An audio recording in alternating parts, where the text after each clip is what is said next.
Pakistan super league PSL নিয়ে কথা বলতে চাই, যেখানে বাংলাদেশের যে প্লেয়াররা খেলছেন তাদের আজকে শেষ দিন। কারণ 12 তারিখ পর্যন্ত আমরা জানি তারা এনওসি পেয়েছেন এবং প্রায় সবগুলো নাম নিউজিল্যান্ড সিরিজের জন্য তারা ব্যাকও করবেন। সো তাদের আজকে শেষ দিন, আজকে খেলা হচ্ছে একদম মুস্তাফিজ, নাহিদ রানা, শরীফুল, মানে ত্রিমুখী সংঘর্ষ, ত্রিমুখীও না আসলে, মানে শরীফুল আর নাহিদ রানা তো একই টিমে এবং মুস্তাফিজ আলাদা টিমে। সো লাহোর আর পেশাওয়ার জালমির ম্যাচ চলছে। আপাতত মুস্তাফিজ বল করেছেন, উইকেটও পেয়েছেন দুটো। সো 4 ম্যাচে তার আসলে 5 ম্যাচে তার 6টা উইকেট হলো মাহফুজ, এবং এটা শেষ করে হয়তো বা তিনি আসলে ফিরছেন।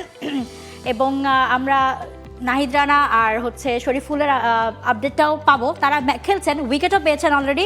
সো দেখা যাক আসলে সামনে আজকে শেষ দিনটা তারা আসলে কিভাবে রাঙায়। না, আমাদের সামনে যেহেতু একটা স্মার্টফোন আছে, আমরা মনে হয় আপডেটটা আমাদের দর্শকদেরকে এই বলতে পারি। শেষ আপডেটটা বলতে পারি এবং খুব ভালো অবস্থায় রয়েছে। ইনফ্যাক্ট শরীফুল, নাইট রানা, লাহোর কালান্দার্স 58 রানে 5টা উইকেট কিন্তু পড়েছে। সো জালমির বোলাররা যে ভালো করছেন তাদের সদ্দূরেই। শরীফুল 2 ওভার থেকে মাত্র 17 রান দিয়ে একটা উইকেট, নাহিদ রানা 2 ওভার থেকে মাত্র 10 রান দিয়ে একটা উইকেট। সো ডেফিনেটলি দুজনেরই বোলিং রিদম ভালো আছে এবং মানে দলের অবস্থানও আসলে ভালো। সো ওভারঅল ওই জায়গাটা আপনি যেটা বলছেন যে তাদের এনওসির একটা ব্যাপার, তাদেরকে ফিরিয়ে নিয়ে আসা, একটা মানে এইখানে 2 কর্নারে আলোচনা হয়েছে। একটা কর্নার হচ্ছে যে যেহেতু মানে নিউজিল্যান্ডের খুব শক্তিশালী দল আসছে না, তাদেরকে বাদ দিয়ে অ্যাভেলেবল প্লেয়ার যারা আছে, পুলে যারা আছে, তাদেরকে দিয়েই দলটা আসলে চলবে কিনা, তারা সেখানে খেলো, কিন্তু বলছিল অনেকবার তারা সেখানে খেলো। ইনফ্যাক্ট তানজিদকে নিয়ে আসা যায়, কারণ তিনি সুযোগ পাচ্ছিলেন না, তানজিদ তামিমকে, আর বাকি যারা সুযোগ পাচ্ছেন তারা খেলতে থাক, এরকম একটা আলোচনা হয়েছিল। বাট আমরা পুলে হাসান মাহমুদ আছেন, তানজিম সাকিব আছেন, আপনি চাইলেই তো ইউজ করতে পারছেন। হ্যাঁ, ট্রু। এবং টপ অর্ডারে আপনি যদি তানজিদ হাসান তামিমকে নিয়ে আসেন তো সবকিছু মিলে হয়ে যাচ্ছে। আপনি নাহিদ রানা বা হচ্ছে শরীফুল তো আলটিমেটলি 11-এ থাকেনও না আমাদের এই মুহূর্তের যে অবস্থা, সেই জায়গায় 11-এ তার থাকাটাও কষ্ট হয়ে যায়। সো ওভারঅল সেই জায়গা থেকে বাংলাদেশ রিস্ক নিতে চায়নি। বাংলাদেশের কাছে এই সিরিজটা ইম্পর্টেন্ট এবং 3টা ম্যাচ জিতে পূর্ণ পয়েন্টস পাওয়া ইম্পর্টেন্ট, রেটিংটাকে একটু এগিয়ে নেওয়াটা ইম্পর্টেন্ট, এবং এখানে বিন্দু মাত্র যে চান্স নেওয়া, ওইটা আসলে বাংলাদেশ ক্রিকেট বোর্ড এই মুহূর্তে চিন্তা করছে না, হুইচ ইজ অলসো গুড। মানে এটাও ঠিক আছে, আপনার ক্রিকেট বোর্ডের এই চিন্তাটাকেও আপনি আসলে ফেলে দেওয়ার সুযোগ নেই, কারণ 27 সালের মার্চ মাসের মধ্যে Bangladesh has to B within number 8 team. So ওই জায়গাটা থেকে তো আসলে রিস্ক নেওয়ার সুযোগ নাই।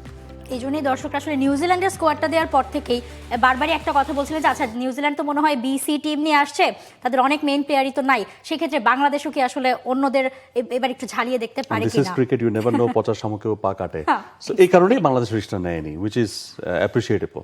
এবং মানে পিএসএল এর সবার কথা তো বললাম, পারভেজ হোসেন ইমনের কথা আসলে বলতে হয়। সেই যে আমরা বলছিলাম যে মানে হাত খুলছে না, আমরা দেখেছিলাম যে প্রথম 2 ম্যাচেই কিন্তু 12 বল 13 বল করে মানে খেলে তিনি আউট হয়ে যাচ্ছেন, সেট হয়েও রানটা ওভাবে নিতে পারছেন না। যেই ম্যাচে 19 বলে 45 করলেন এবং হাত খুললেন, মানে দারুণ একটা ইনিংস খেলেন, দলকে মানে এরকম একটা সাপোর্ট দিলেন, জেতালেন, সেই ম্যাচের পরেই পারভেজ হোসেন ইমনকে আর পাচ্ছেন না লাহোর কালান্দার্স, এবং সেটার কারণ হচ্ছে ইনজুরি। আমরা দেখছি 3 ম্যাচে 71 রান, সর্বোচ্চ সেই 19 বলে 45 রানটাই তার। স্ট্রাইক রেটটাও ভালো ছিল।